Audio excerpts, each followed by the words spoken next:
Yeah, I'm ready. Wait, what did MJ say we're calling this again? Oh, right. No, I got it. I know we're live. Welcome to Monday Night Raw. Live. In person, live Raw.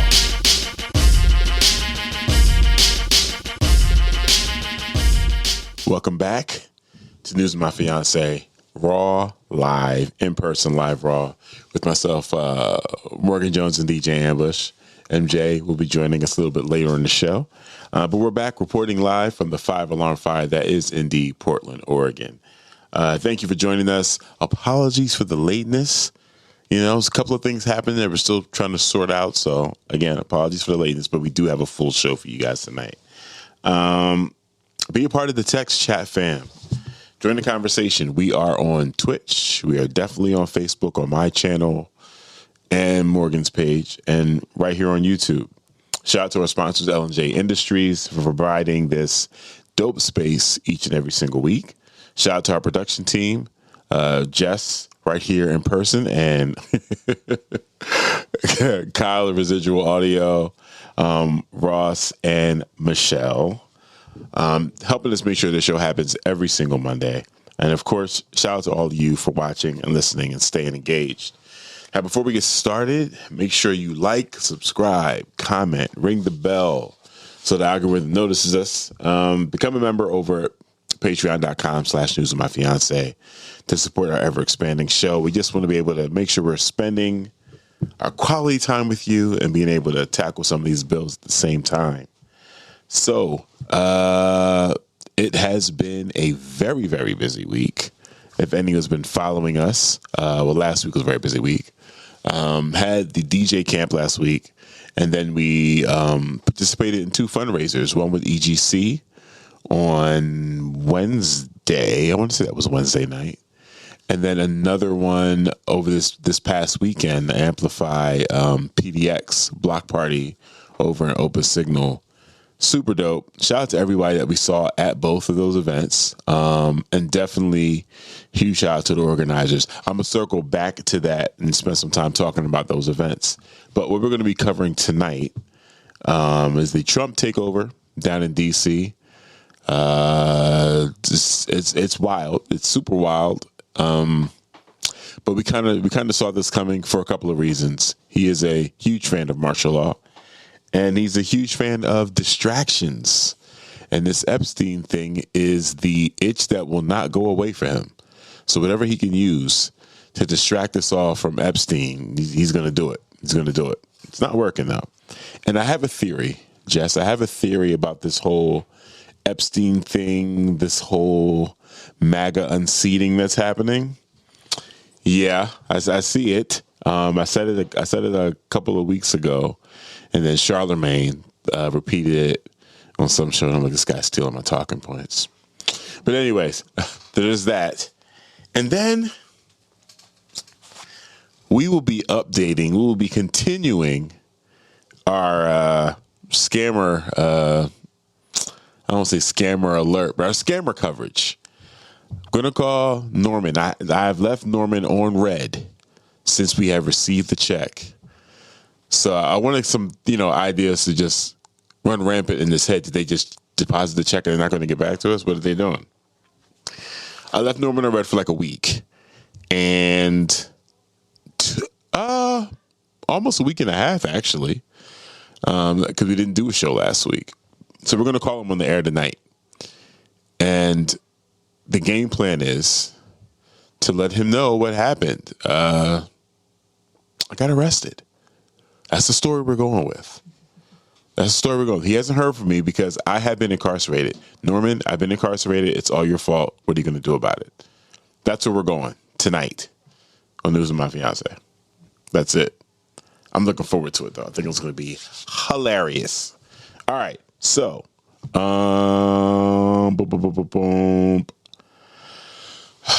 warm-up.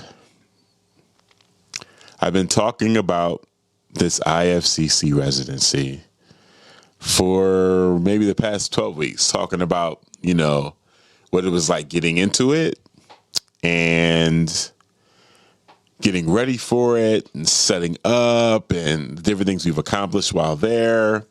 And then also, prepping for the Black Podcast Festival. And I got to tell you, 9 weeks ended last week. I had to move out on Sunday. I had to turn in my keys. Oh, it was rough stuff. I didn't cry.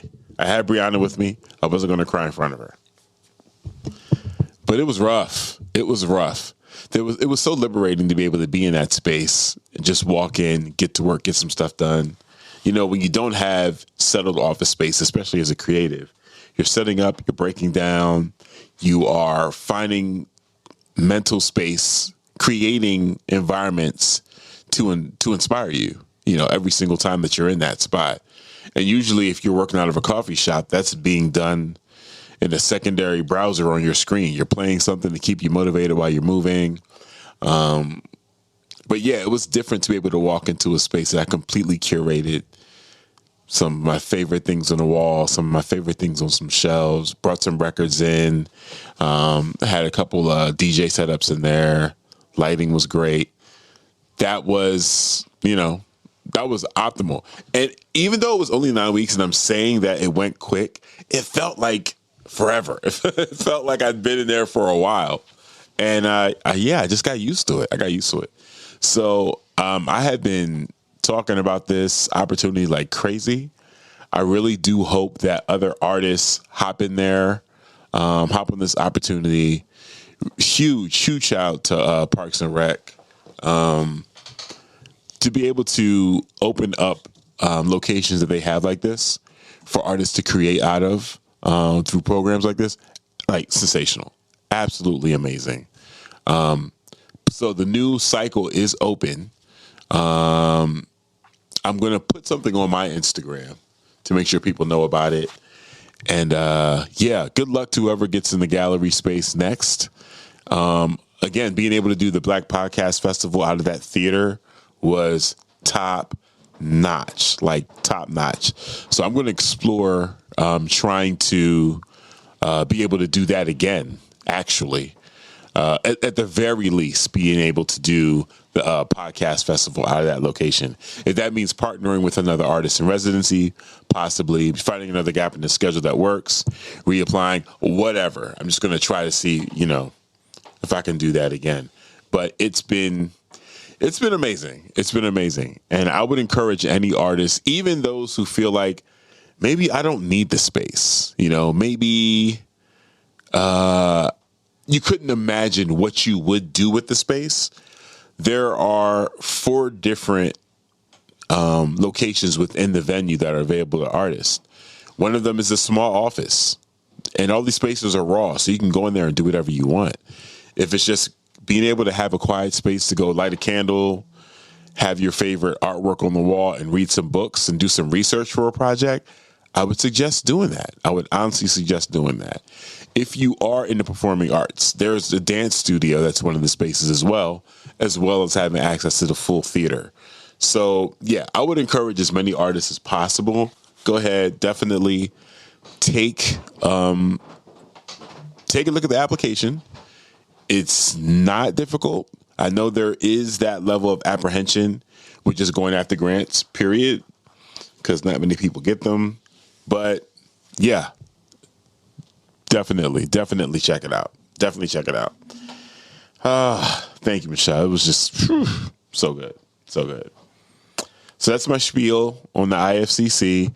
Shout out to Kat Mercado, who threw a bunch of dance-focused events and competitions there with cash prizes. So that's like, turn the money right back over to the community. Shout out to Brendan Diaz and his band Dumbia. They had a fundraiser for PIRC yesterday.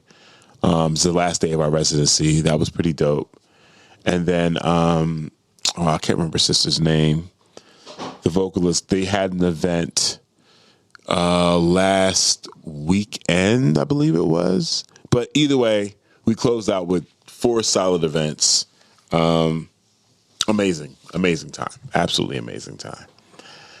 Okay. It's all local. I was going to say, and then local news. Not sure if you guys have been made aware of what's going on with our parking situation. So, which seems like completely backwards.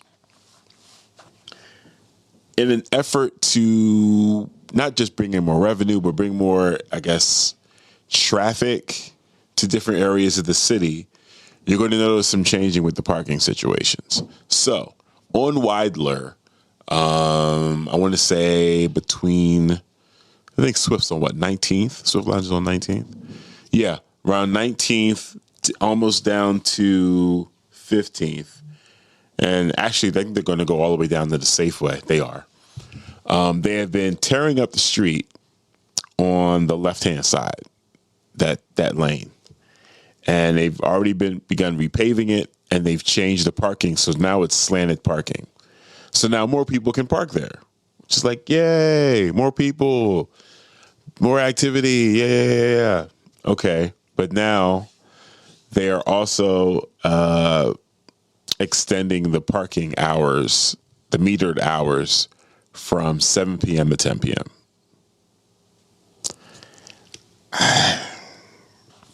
Doesn't make a whole lot of sense to me. Here's some more information that we have on that.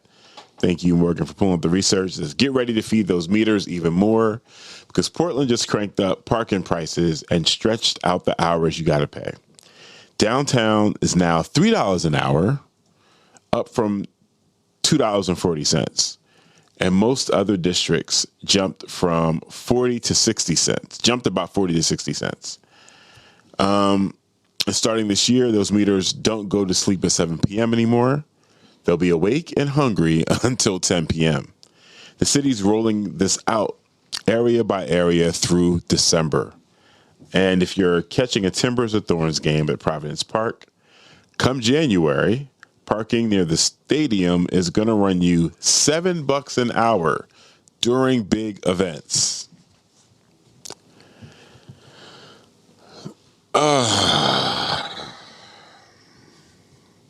$7 an hour for on-street parking. I don't understand how this is supposed to make people want to come downtown. If you're trying to get more people on public transportation, sure.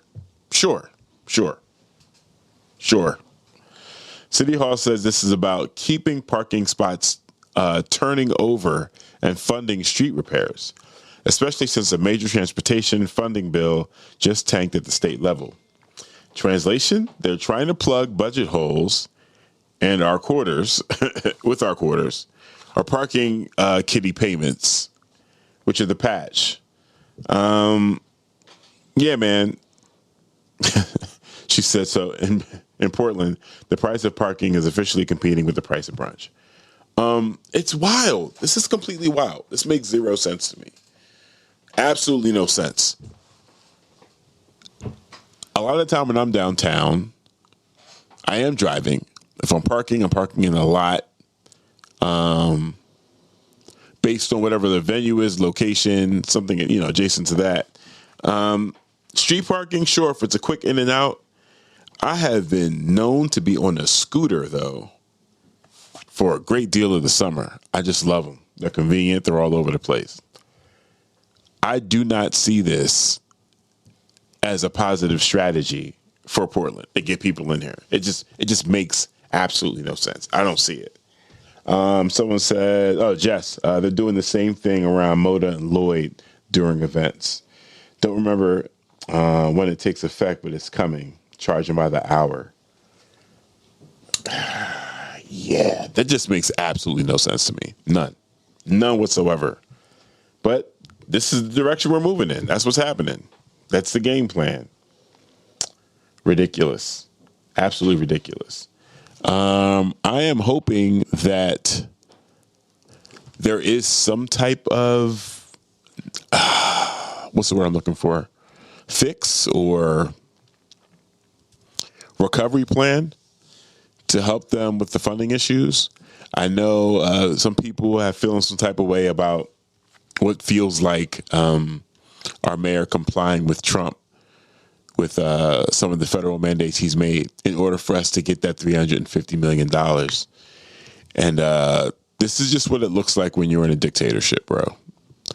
We need to get more familiar with what it feels like to not have the choices, because that's where we are right now. Like, his hand's being forced. No one wants to, like, if anyone believes that the mayor that we voted for, right, that was up against, what's this guy's name? Rene Gonzalez and the ilk. If we believe that this is just someone that was in opposition to Rene Gonzalez, but would jump at the opportunity to, kowtow to Trump, then I think you're just not paying attention. And you're also dealing with some degree of just like cognitive dissonance. We lost. In November, we lost. We lost bigly. This is what that looks like. This is the consequence of us losing. And again, we are still under a year of his administration, and we got to play nice. This is actually what survival looks like. Yeah, this is what survival looks like before we get to the dystopian period. But these are decisions that have to be made. So hopefully, I don't know. I don't know what can happen, especially at the federal level to combat any of this. I know there are a lot of things that are going before judges, but the way that they stack the courts is kind of tough to figure out whether that's going to be, a legitimate way to solve any of these issues. But raising all of this trickling down to us with raising the parking and raising the hours in which we have to pay for parking, no good. Absolutely no good.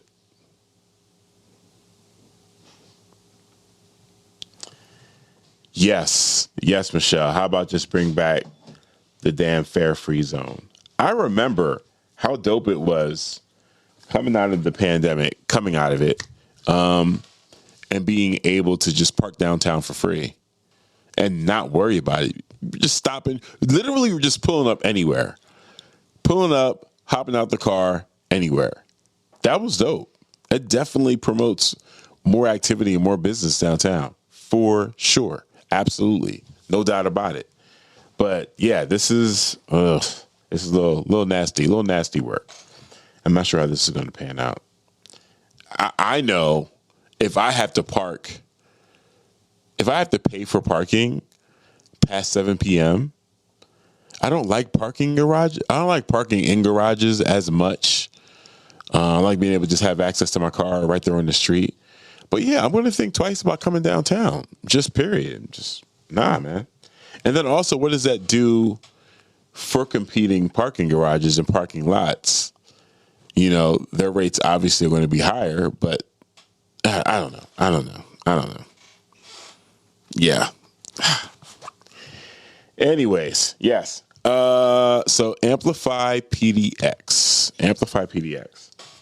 That was a multi-organizational fundraiser that took place this past Saturday at Open Signal. If you are a supporter of Open Signal and you have been following the cable channel, you were seeing promo leading up to it. You caught the live airing of all of the performances. We also did a live podcast session that day. And then they re-aired the show that night at 10 p.m. So I'm not sure where it's going to fall in the programming. I'm definitely going to make an attempt to go check it out. But it was an amazing day, absolutely amazing day.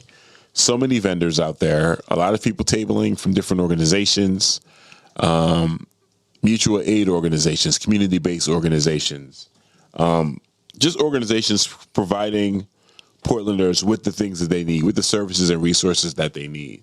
So it was a lot of the homies were out there. A lot of the homies were definitely out there having a good time.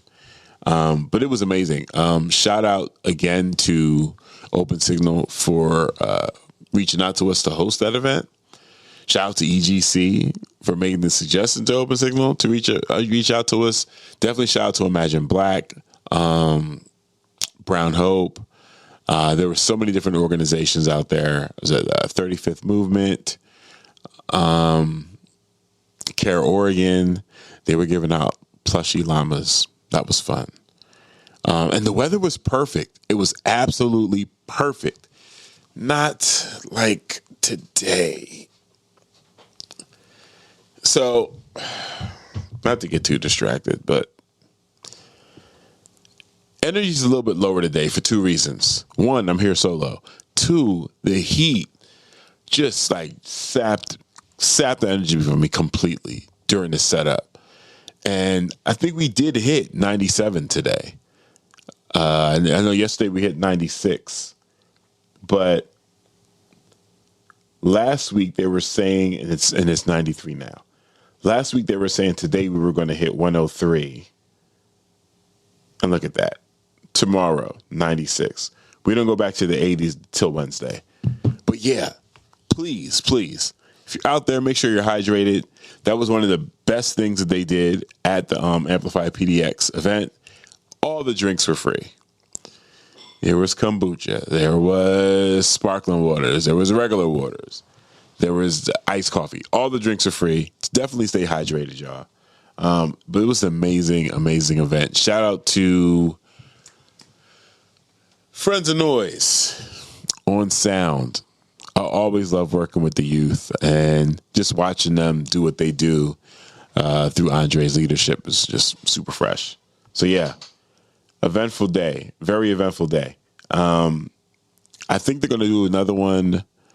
I know it's at least going to be an annual event. They may be doing something a little bit sooner than that. But yes, for more information, definitely head on over to Open Signal. Head over to that website and check the schedule to see when they're going to rebroadcast it. We did a half an hour, I believe, podcast session where we discussed some of the things happened in New York with the upcoming election. Some of the BS that Andrew Cuomo was doing and currently doing, in an effort to defeat Zohran Mamdani. It's ugly. It's very ugly. It's very revealing of the level of desperation that the Democratic Party is going through right now. That New York corporate Democrats are experiencing right now. It's bad. It's bad. Zohran is pretty much, I think, for the last hope, if anything, just to inspire and galvanize people in other cities to look towards candidates like this, because the Dems are losing footing, and they've been losing it for quite some time. So we talked about that. And then we also brought everyone up to speed on where we are with the scam. And so we're definitely going to be reaching back out to Norman tonight. And I think it's like we did last time. We have to kind of prime it and shoot him a text. So I'm going to hit Norman now. There we go. Last communication I had from Norman was last Thursday. It was a good morning. And this was after, I want to say, at least a week of me just leaving him on red. Not letting him know at all what was going on. Yes, Jay, it was a beautiful event and always great to see you. We saw a couple of fiancés that day. Shout out to Sharif. We met that day as well. An avid listener. Okay. I'm going to shoot Norman a text. Just saying we need to talk. Sorry for the silence. But we need to talk. And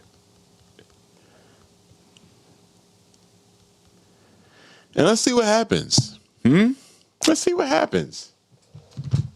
Best case scenario, he responds, or I get an email from Patricia.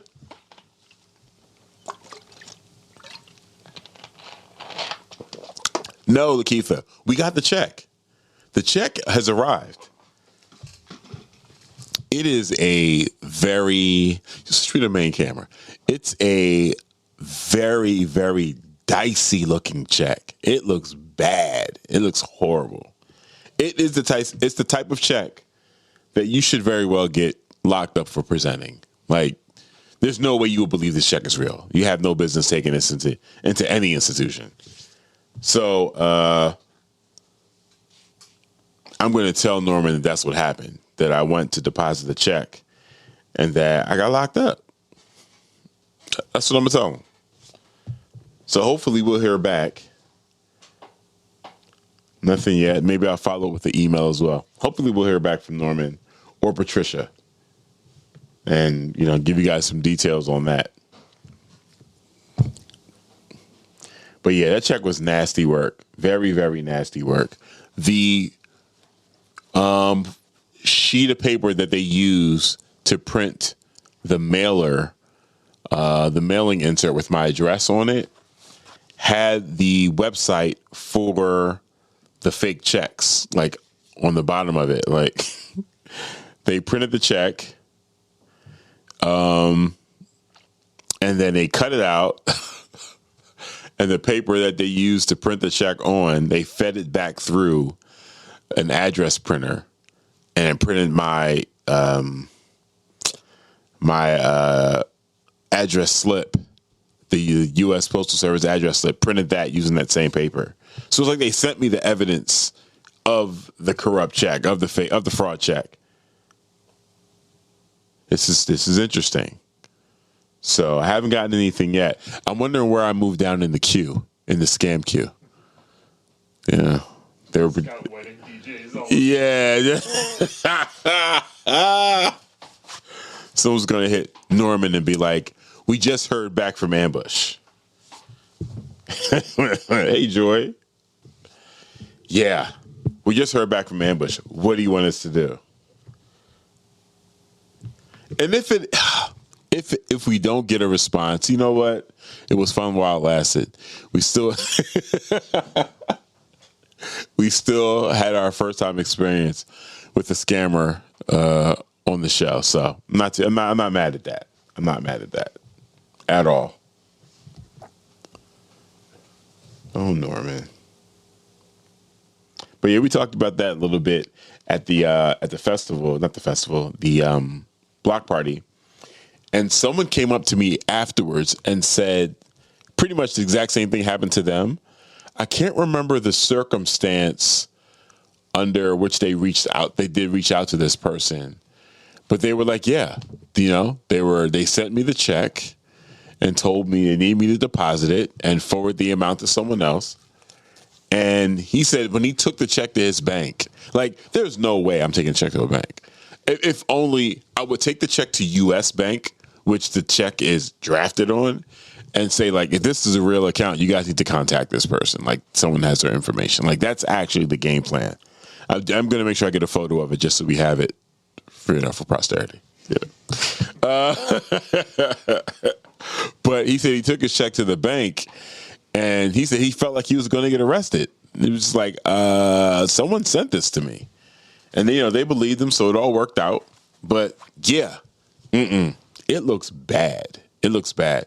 We've been meaning to take a photo of it and just put it up. But yeah, it looks horrible. It looks absolutely horrible. Let's see. Yeah, we'll let him stew a little bit, and hopefully we'll hear something from him later on in the show. Okay. Getting some updates. Sweet. All right, so it actually might be a shorter show than normal tonight. Just got some updates from MJ. She will not end up joining us tonight. So we'll see what happens with Norman. I do have the other story we can get into. Where is it? Yes, Trump and DC. Okay. All right. So it's me and you tonight, chat. It's me and you. So, all right, we got to talk about what just went down in Washington, D.C.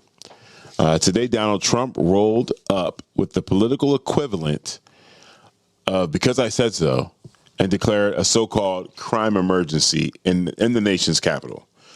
That means the Department of Justice is now running D.C.'s local police, and he's bringing in 800 National Guard troops. Like this is a movie nobody asked for.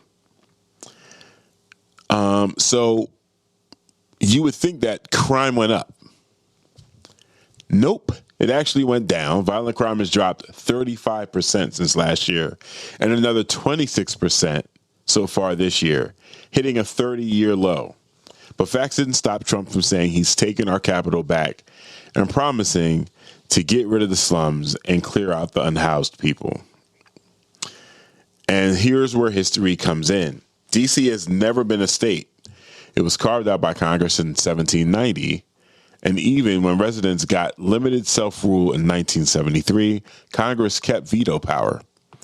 And you better believe that power has been used a lot to override local decisions, especially when the city's majority black leadership passed progressive policies Congress did not like.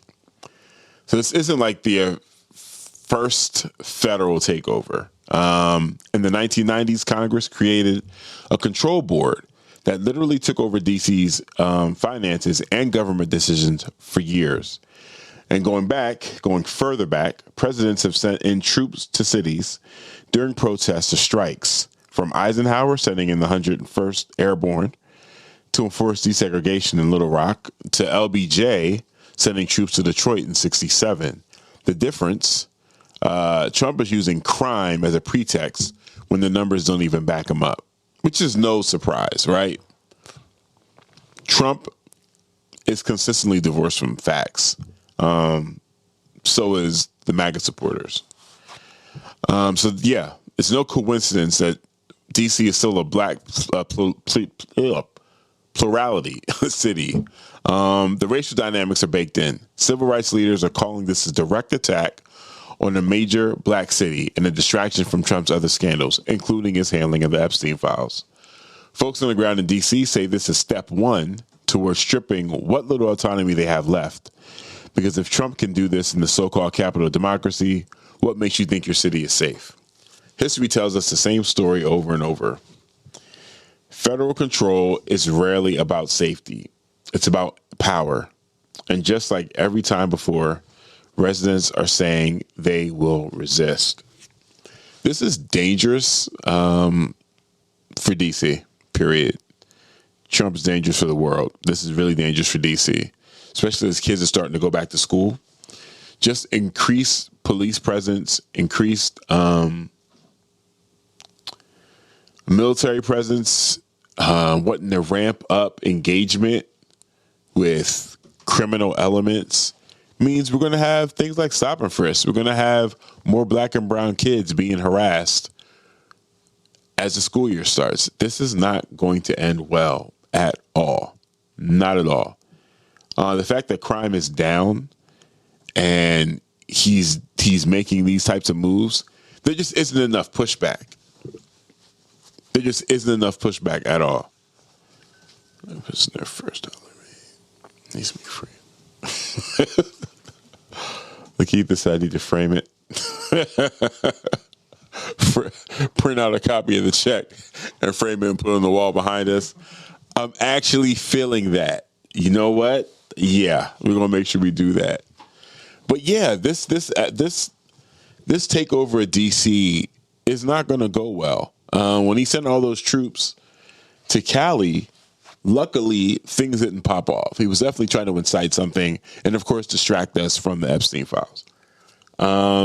Again, luckily nothing popped off, and here we are, him trying to do the same thing in DC, lying about the crime stats, again trying to distract us from the Epstein files.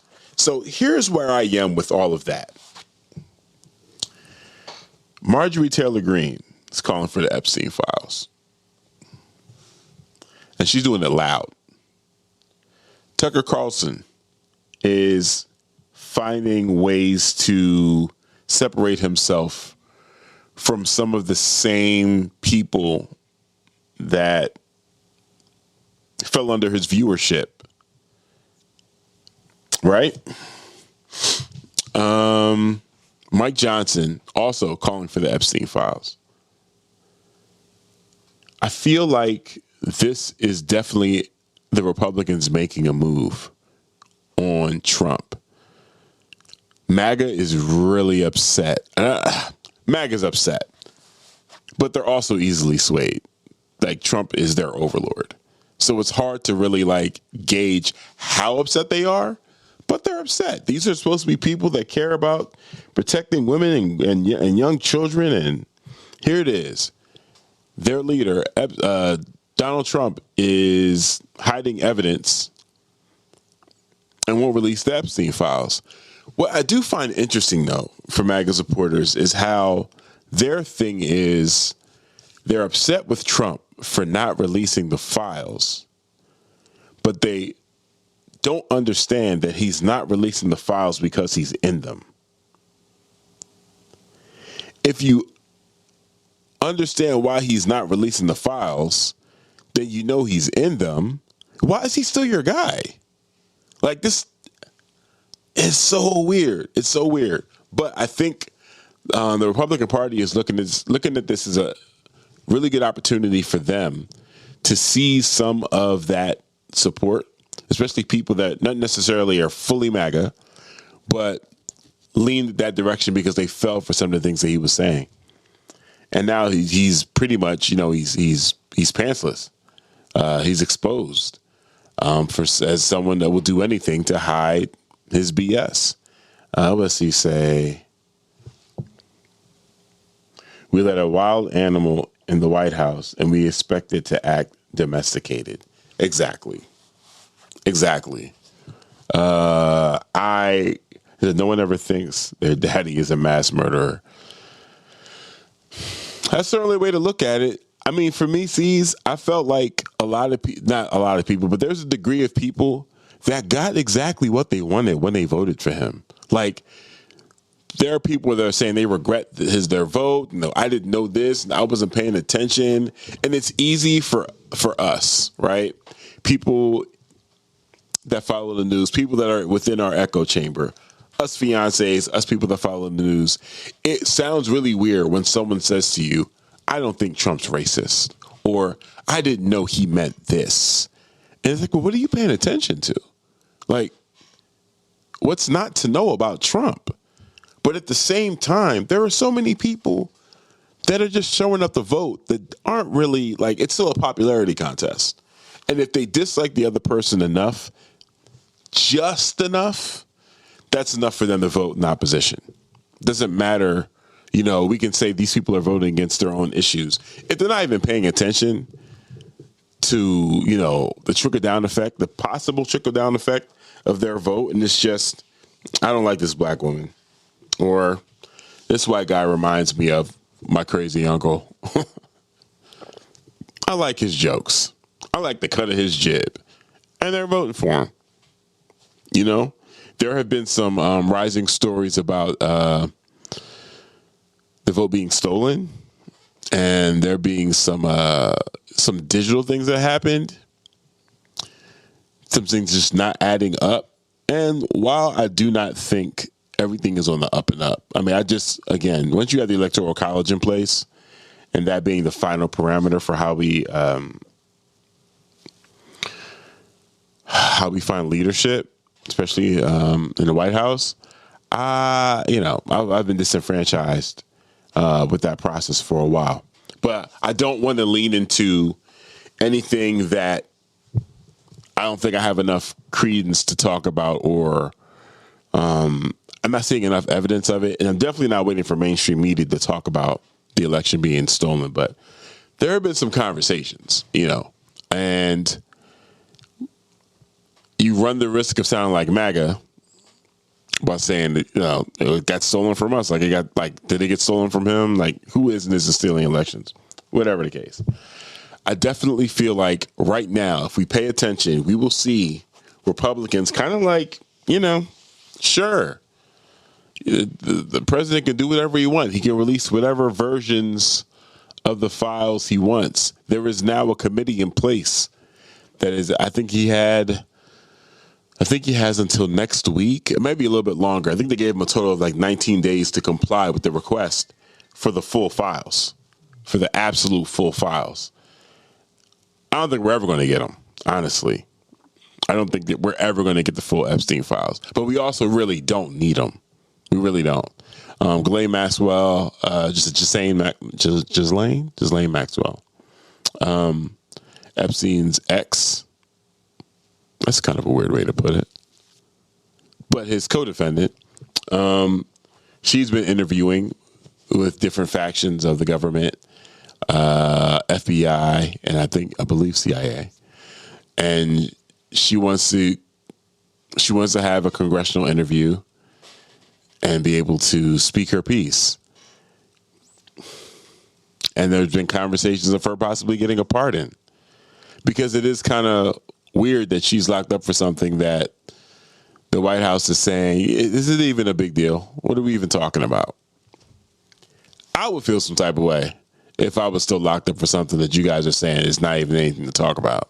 So, yeah, nasty work. Nasty, nasty work. But I do think there is a pivot happening. I sincerely do. Let's see. No bite from Norman.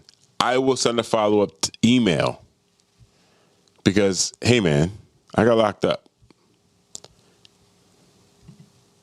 And you guys need to do something about it. All right, Patricia.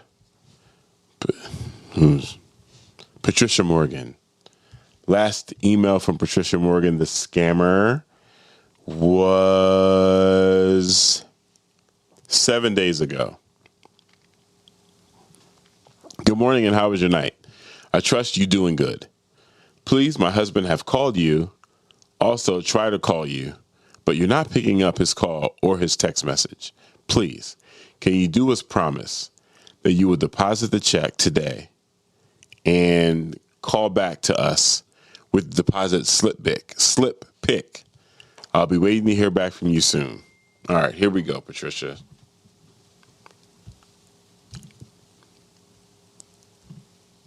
Patricia, I have attempted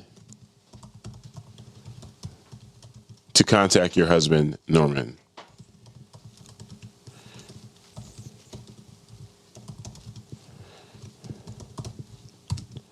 The wedding is fast approaching. Hey, you get a call.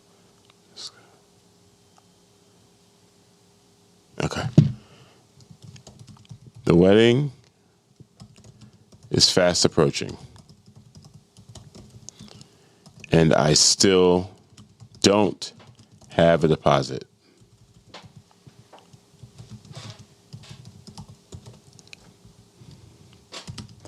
I have received the check,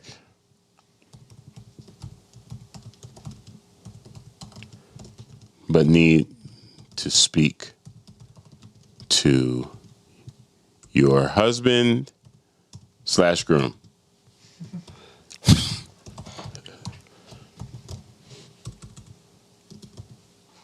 All right.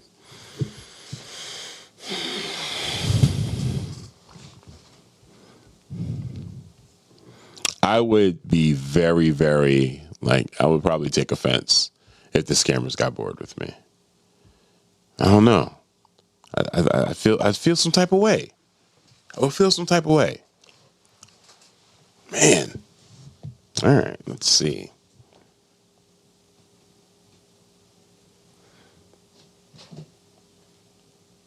Imagine. Me waiting on a scammer now. Sitting by the phone. Like they're the hot girl from school. This is ridiculous.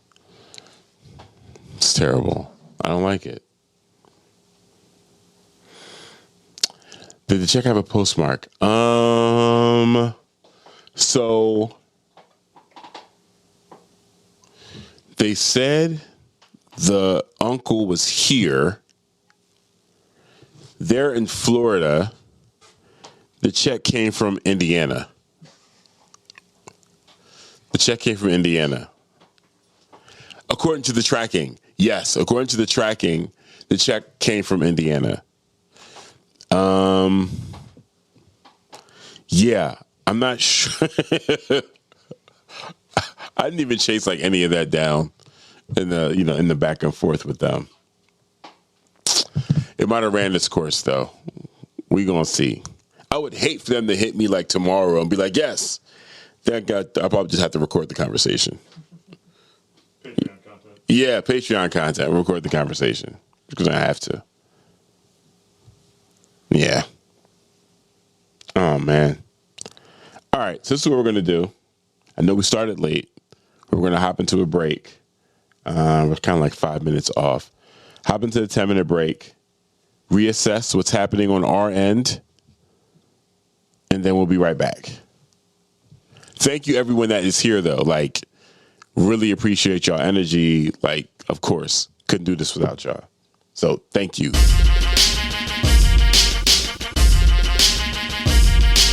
Boom.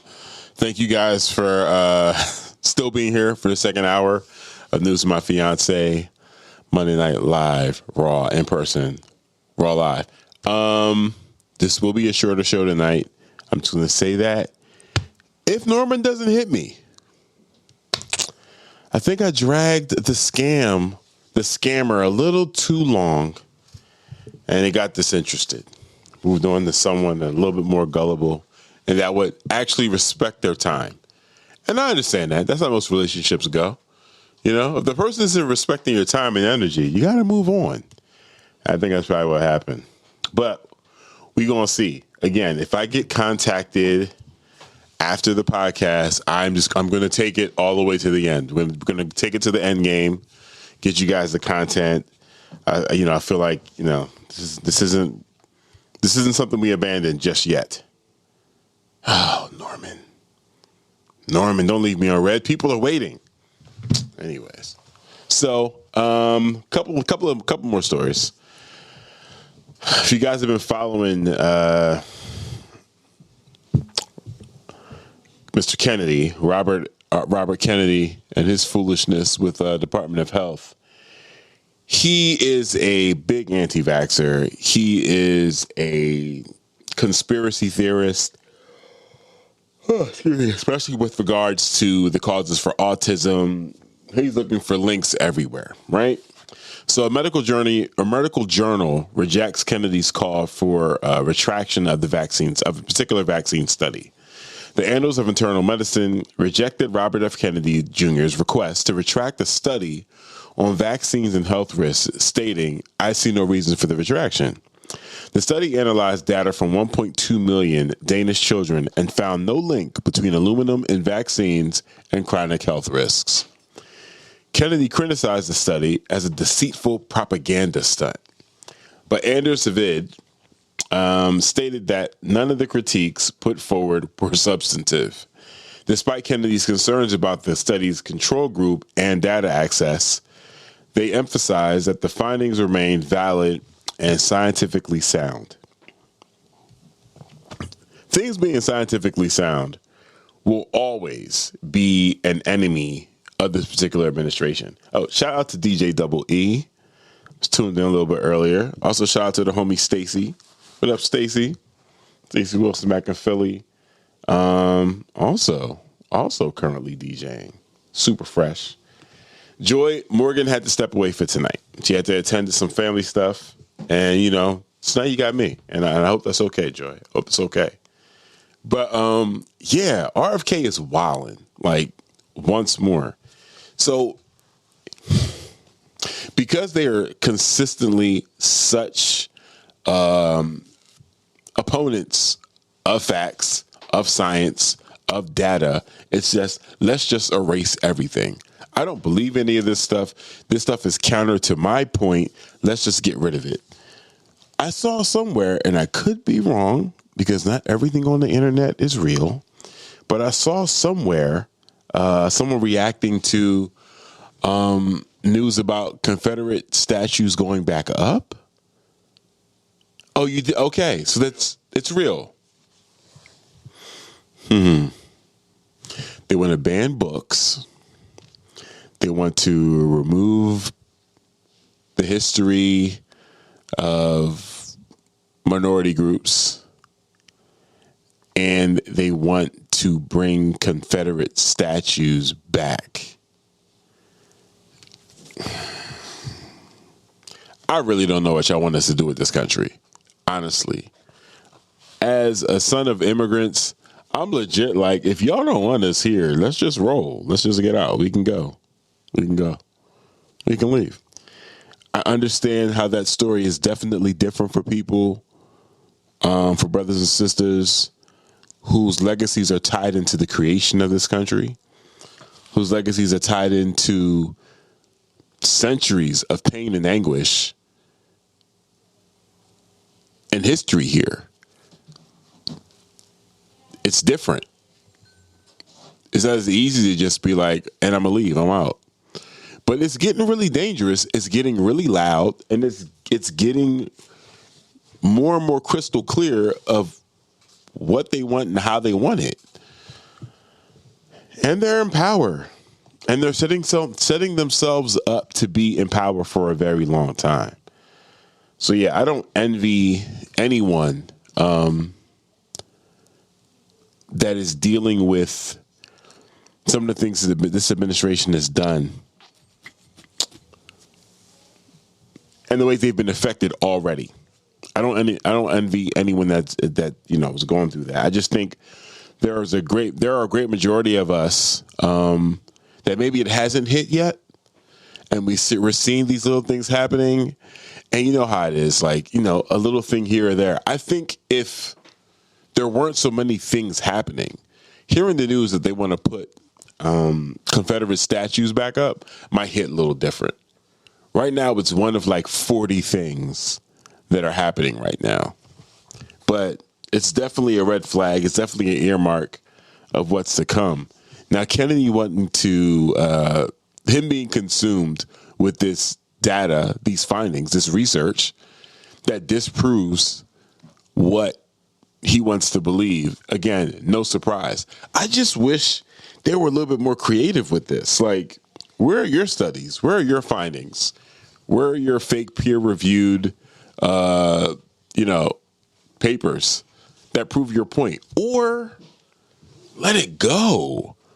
Just like let it go. There's no connection. There's no connection between vaccines and autism. On to the next thing. Because that can't be like your ultimate game. That can't be the one thing. That can't be the hill you die on. And if so, what's the goal? What's the game plan? Is it once you make the connection, you'll be able to make this particular deal with this pharmaceutical group? Like what's the end game? What's the point? What's the strategy? Whatever the strategy is, move on to the next thing. Because to keep rehashing this point makes zero sense. Like it's not hitting. It's definitely not hitting. Excuse me, I keep checking for Norman. Check the email again for Patricia. Man, we might have cooked them. Guys. So yeah, and then another story. I don't know if you guys have been following what's been going on in Texas. I follow James Tallarico, his legislator out of Texas. He used to be a teacher. I believe he's currently a pastor. Amazing orator.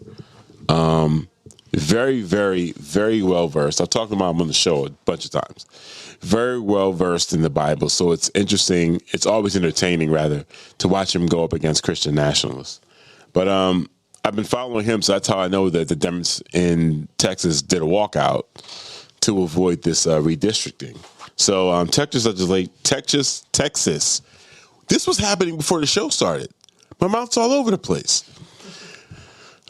Texas legislature to take another swing at redistricting vote as Democrats extend their walkout. Texas House Speaker Dustin Burrows halted direct deposit payments for absent Democratic representatives who left the state to prevent votes on redistricting. Lawmakers left the state in response to Governor Greg Abbott's call for an extraordinary session focused on revising the congressional district boundaries, a move that would add 5 new Republican seats. Republicans deployed officers statewide to locate missing members, establish a tip line, approved fines and arrest warrants, while Abbott sought to remove Representative Gene Wu. Abbott labeled the walkout an abandonment of office. Wu called it fulfillment of his oath. And Burrows said absentees would pay cost that they caused. This ongoing standoff halts legislative activity and may shape the future of election power. It certainly signals a precedent for political protests and legislative control. So in following James's Instagram, they went to, I believe they went to Illinois, and they were all the Dems are staying in the hotel there. And then someone called in a bomb threat to their hotel. Definitely threatening them with arrest. Texas, the governor is trying to work with local legislature in Illinois and law enforcement there to get them arrested. It's wild. Also, they can add 5 new seats. And it's like unapologetic, right out, flat out, in the open gerrymandering to affect elections moving forward. And this is just how they move. This is how the Republicans move. There's no confusion about what they want. There's no confusion about what they'll do to get what they want. They're very clear on that. And the Dems just be sitting there watching. It's so ludicrous, so wild. But yeah, hopefully they will continue to use this strategy or do whatever they can. Do whatever they can to hold off this vote and avoid the gerrymandering. But again, it's hard, man. There's so much power that the Republicans get to rely on coming from the top down. And just this administration's complete disregard for the rule of law. I don't know. I really don't know what the options are looking like at this point. I really don't know. Things are tough. Things are absolutely tough. But yeah, man. We didn't hear back from Norman or Patricia. Wait. Nope. I'm just double checking. Nope. We didn't hear back from either. I'm disappointed, guys. I'm disappointed. Fingers crossed, though. Fingers crossed we get something over the next couple of days. I get to warm them back up. Maybe I start harassing them. All right. Follow-up text. Hello. Why aren't you answering my text? Just flip the whole deal on them. Why? Through hell because of you. Yeah. Why aren't you answering?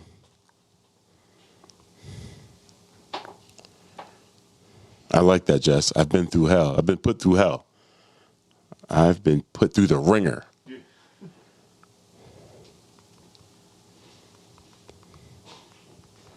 Been put through the ringer. And this wedding is fast approaching.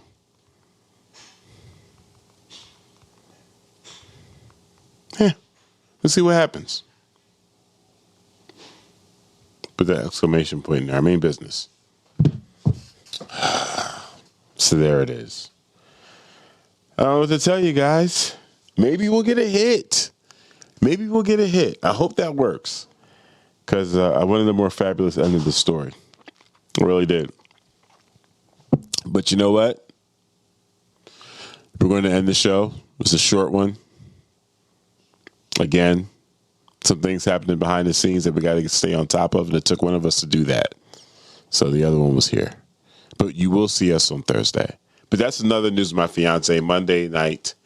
Raw live in person, live Raw in the books. Thank you for spending this quality time with us, as abbreviated as it was. This episode was made possible by our in-studio crew, Jess M, and our remote crew, Kyle G of Residual Audio, Michelle, and Ross. Shout out to our studio sponsors, L&J Industries, for providing this dope space every single week. And of course, super big thanks to you guys in the chat. Stay engaged with us on all of the streams.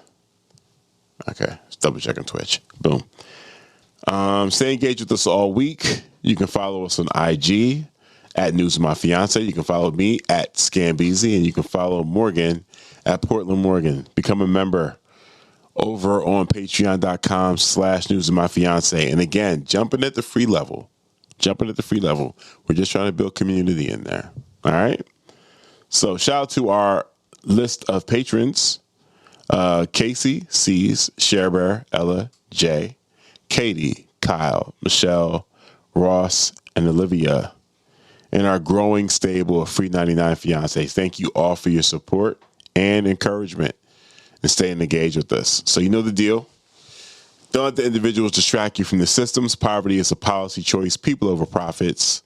Power to the people. No war, but class war. Go hard on systems and not people. And we will see you, well, you will hear us Thursday morning, 7:30 a.m. on X-Ray FM. Deuces. Thanks for tuning in. And you can catch this show streaming live. Hello? Yeah, hey. Norman? Yeah, I can hear you. Okay. We got a problem, man. What's the problem? I went to deposit the check, and they called someone from the back, someone from one of the managers or something, to talk to me about the check. And they just kept talking to me about the check, and I explained to them what the situation was. This, I'm a DJ. I've been banking with you guys for years, and this is just normal business for me. Someone sends me a check as a deposit, and then while they're talking to me, then police come in, and that's why you haven't talked to me. They had me locked up for like a week, saying that the check was fraudulent. I want to ask you a question. Yeah. Since the day you received the check, why don't you reply back to me, since I have been calling, texting, and my wife also emailed you? So why don't you reply to our message or Pichico? The last time I called you, you told me that you were really busy, that you're going to take care of it by Monday. Right. So why didn't you get back to us, since I've been trying to call you? Did you hear anything I just said? I heard everything you said. So then you know where I was. So then you know where I was and why I didn't call you. No, before you go to the police station, why don't you just reply to before you go there? Before I went to the bank? Before I went to the bank? No. Okay, let me ask you a question. When did you go to the bank? I went to the bank on Tuesday. I told you I would go on Monday. I didn't have an opportunity to go on Monday. I went on Tuesday. I didn't go to the police station. They picked me up from the bank. I didn't have the opportunity, is what I'm trying to tell you. I went to the bank to deposit the check, and then they called the police on me. So now you're asking me why I haven't contacted you when I've just told you I was in police custody because of this check. What happened to the check? They have it. They're saying it's fraudulent. You know what? That is not right. What do you mean? I don't think anything such happened. Say again? I don't think anything such. I don't think any such thing can happen. And I try to contact my uncle to send the check down to you. Well, I don't know what to say right now, because you really make us sad. I made you sad. The wedding has been canceled. Yeah, the wedding has been canceled already, because we try all our best to see that you have the money and you get yourself ready. But you're telling me right now, after how many days, that you were locked up in the police station, that the bank called the police on you? I don't really believe all this you're saying also. Okay. Because there's nothing such that can happen like. Okay. So you don't believe me? I don't. Okay. I really don't.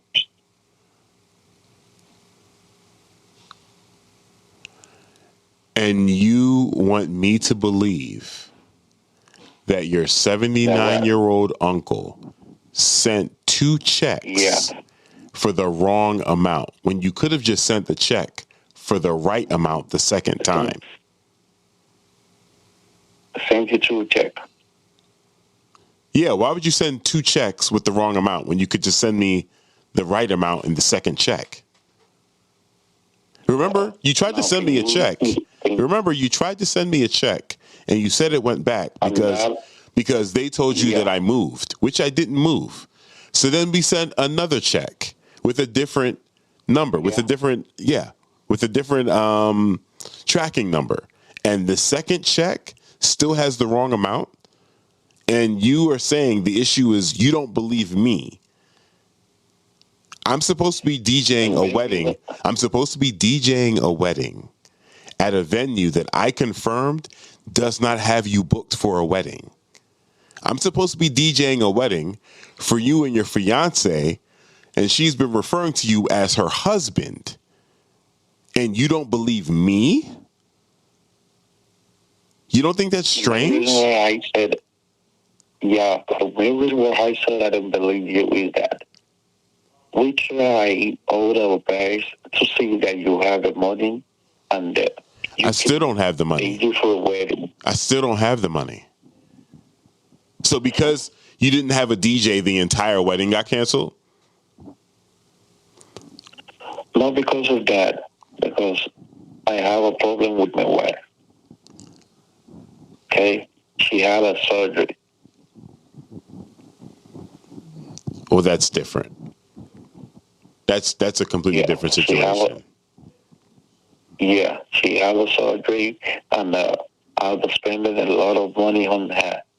So we have to just cancel the wedding and try to, pick in the day for the wedding. So with the wedding having to be moved because your wife had to have surgery, it would make sense for me not to have tried to deposit the check, right?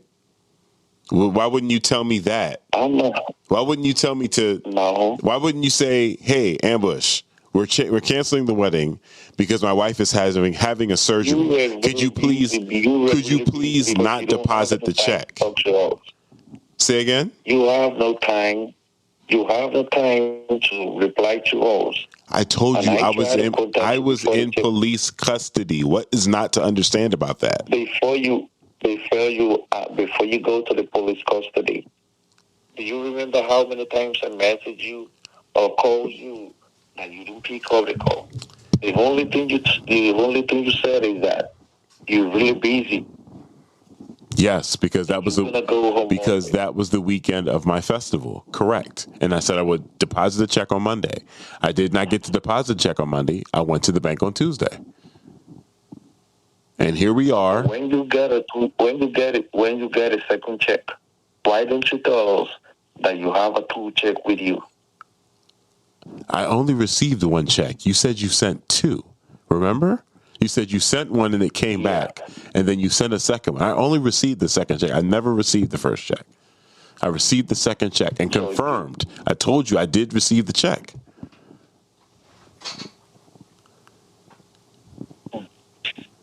What do you want me to do right now? I mean, the fact that I got locked up for a week means nothing to you? I never said it meant nothing to me. I said... You said you don't believe me. Well, do you want to... because the main reason why I said I don't believe that is that we tried all our best to see that we contact you, that we talk to you. Before you even reply to us, it is when you have the check with you. I try all the best and everything to see that we get in touch with you. But I think you really don't want to talk to us, or you're really busy. And you have a lot of things that you are handling. So I have to calm myself down, and I see that I have a lot of things to do also. So after then, I've been trying to, contact you. I don't know that you lock up. I really don't know. If anything such happened, I'm really sorry about that. I appreciate that. I do. And I'm going to be honest. I do hope that the surgery went well. I hope that whatever, financial difficulties that you guys have to, sort through, I do hope that, that goes as positively as possible. But it does strike me that here we are almost 10 minutes into this call. And this is the first time that you're expressing any type of, regret or apology for what I had to experience based on this check. Like, that's kind of messed up. I'm really sorry about that.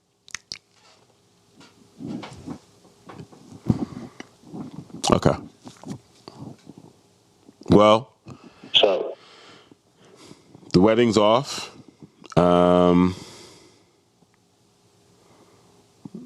Yeah, I guess that's it.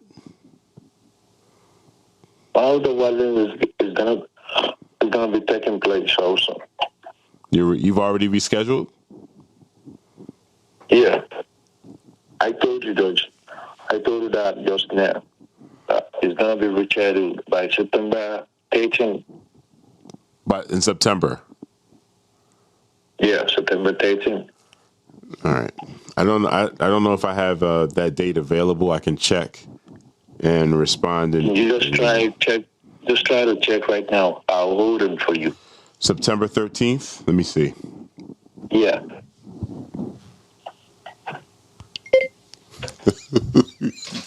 Oh my God. Jess, this is an opportunity. I keep going. I say I'm available. I think you have to. Okay, we got you. All right. What time of day is the wedding? Is it still from 1 to 6? Yeah. Okay, I have something earlier that morning. I have to DJ a yoga session at 9. I can do, if it's still going to be 1 to 6, I can still do it. Let me double check this, Okay. make sure. 1 second. I'm going to see one more thing. Is it the 13th? Yeah, that's the date of the session. Is it the same location? Yeah, same location. And that's Saturday. Okay. So what are we doing? Because I'm not going to take another check to the bank and go through what I just went through. Do you have another way to send a deposit? Cash App, Venmo, PayPal?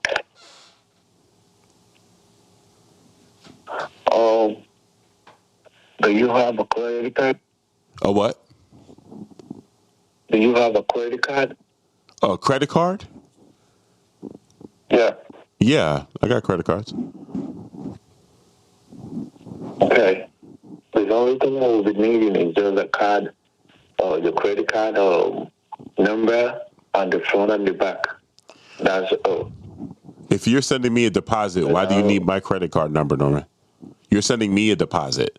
Yo, I would send you an invoice for you to give me your credit card number and I would process the deposit. I wouldn't give you my credit card number for you to give me a deposit. I have invoices that have the payment link on it so you can pay it that way.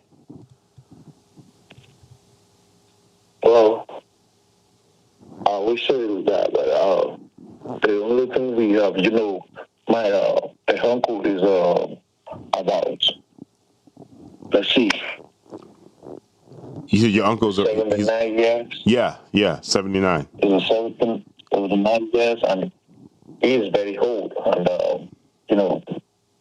he can do anything, sir. And we have to, we have to go by what he says, and everything is going to be fine. So the only thing you can do is only be check and have a credit card. Then you can transfer from a credit card to your credit card. Yeah, my credit card company. That's the reason why I'm asking for. My credit card company wouldn't allow that transfer. The transfer would go through my bank. So if you were going to transfer transfer the deposit through ACH or a wire deposit, that would work. But in order for me to receive money, I would not give someone my credit card information. You said your uncle's 79 years old. Maybe he's mistaken about how this works. But in order to make a deposit to someone else, I would need his credit card information so I could charge him for the 50% deposit. He wouldn't need my credit card information. Again, like I said, your uncle's 79. I think he just may have miscommunicated to you what he needs in order to do this. And I think it's fabulous that he's the one that's going to do this as a gift to you guys and cover the expenses. That's awesome. I don't know too many 79-year-olds that can still do that. You know what I'm saying? Fixed income and all of that stuff. But as far as this works, like I could provide ACH, which is my bank routing information, and he can send the information that way. But me giving him my credit card information wouldn't necessarily, that doesn't work. It doesn't work that direction. Sorry, I want to ask, what credit card did you said you want to send your brother a credit card?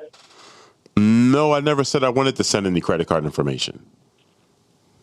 I wouldn't. What I'm saying is, this isn't how I take deposits. I've been DJing for over 30 years.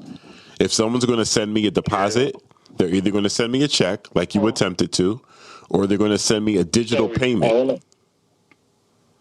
I want to ask you a question. Yeah. Are you married? I have a fiance. Okay.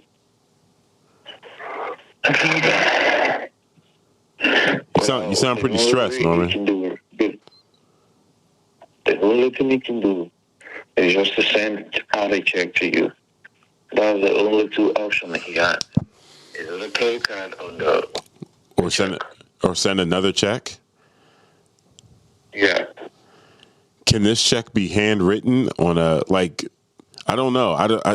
Have you ever had issues with his checks before? I never had an issue with any check before. And that is the main reason why I first say that I really don't believe a bank calling a cop for you. They do not. I don't really have an idea for them doing that.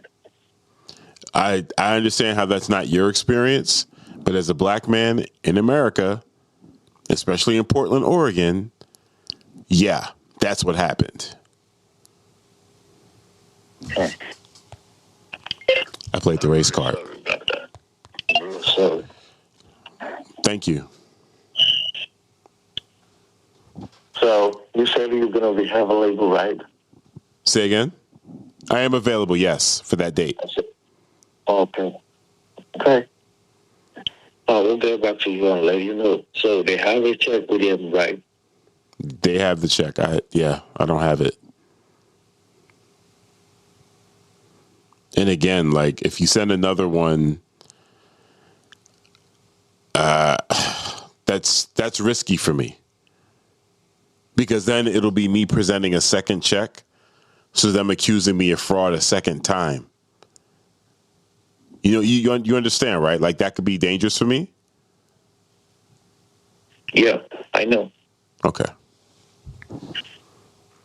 Do you have only one bank? Yeah. I've been banking with them for a while now. They're a credit union. They're really good. Okay, yeah. They're really good, yeah. Yeah.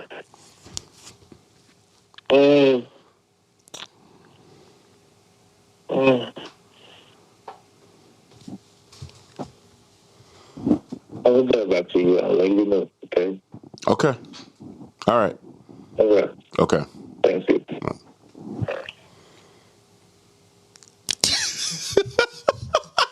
Oh, God. I'm going to be honest. I bought into my own shit. Guys, I bought into my own bullshit. Man, you know what it's like presenting fraudulent checks as a black man in Portland, Oregon? I'll tell you what it's like. A lie. Because there's no fucking way. No fucking way. Absolutely NOT. This is amazing. So we were done with the show. This is the first time we've ever come back. And you know what's so funny, Jess? I almost told you to stop recording just because we were doing the music at the end of the show. Wow, this is going to be really, really fun for Kyle to edit. Kyle, leave it in this exact order. Maybe cut the music out, but we were back. Emma, so good to see you in there. Oh, my goodness. Wow. After surgery, she's ready to get back in it. Listen. They had to cancel the wedding because of the surgery, but they got a new date already. Same venue. He asked me if I had a wife. The way that they're going about trying to gather information is just, it's bad. It's bad. This is bad. This should not be Norman's full-time job. However, who am I to say? He might be striking somewhere else. He might be killing it. Wow. Man's asked me for my credit card information. So his 79-year-old uncle can send Jesus. Did he say I need the numbers on the back of the card? He did. I need the numbers on the back of the card too. Sir, I will give you a credit card that has been closed 5 years ago. Like, what are you talking about? Wire me this money, bro. You wire me this bread. Cash App, Venmo, PayPal, Zelle, ACH. Send the bread. And stop sending overages on top of that. Just send me what I need. Send the amount. Like, cut it out. The uncle's in town, right? Let me get cash from the uncle. Right. Let me just go to the uncle. He's here. Let me just stop by. He's 79. Let me pull up. He should be home. Oh, wow. Okay. I'm glad we came back. I am glad we came back, too. Holy shit. The scam continues. So now here's the challenge. I can't leave him on red for too long because you see what happens. So there's going to have to be updates throughout the week. What's this text say? Okay, so these texts must... Oh, no. Okay, so there were some texts before the call, texts after the call. So the texts before the call say, I have tried all the way to get in touch with you since you received the check, but you did not reply back to me. Why do you have to be silent all those days and never reply back to us? Now at 8:20 after the call, I'm really sorry for what you went through over the check. I really don't believe that in the first place, but I'm sorry. Can you do me a favor? I appreciate the apology and still feel a way about the skepticism. What favor does he need now? Yes.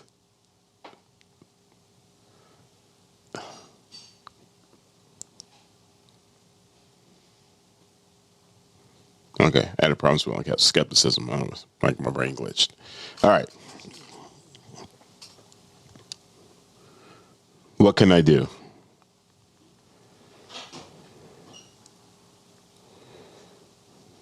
What favor do you need?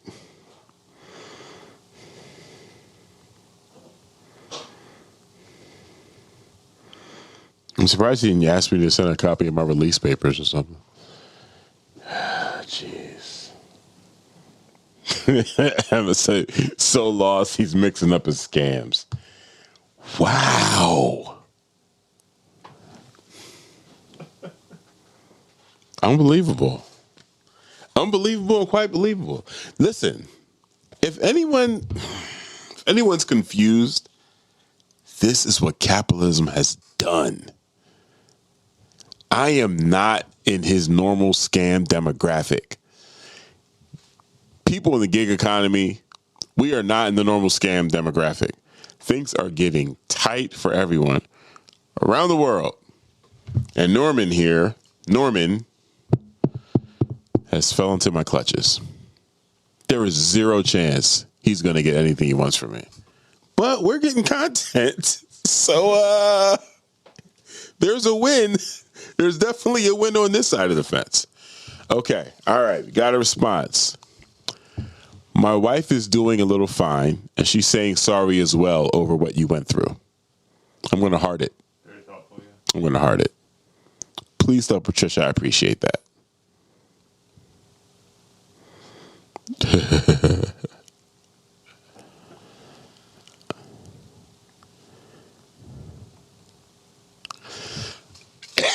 Again, I'm DJing a wedding for a husband and wife. Please tell her I appreciate that, and I'm looking forward to September 13th.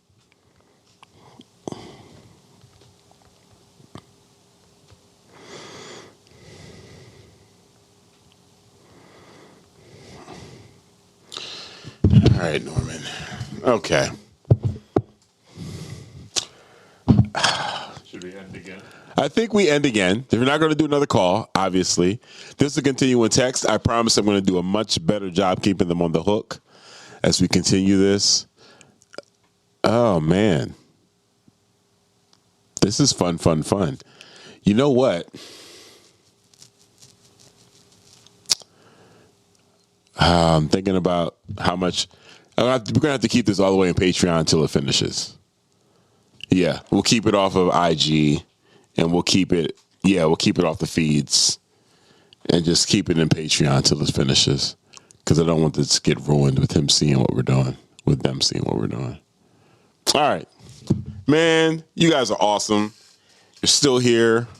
Whether you are listening at some point later on in the week, really, really appreciate you guys. This has been fun. Norman is, he's about that scam life. And Scam Beezy is about that prank life. So we're a perfect match. This is great. Kyle, this is where you can just fade me out. Fade out, though, the laughter. All right, guys. We are actually done for tonight. It's a wrap. We will catch you on Thursday. Thanks for tuning in. And you can catch this show streaming live on YouTube every Monday night from 6:30 p.m. to 8:30 p.m. And our podcast episodes are available everywhere you listen to podcasts except Spotify.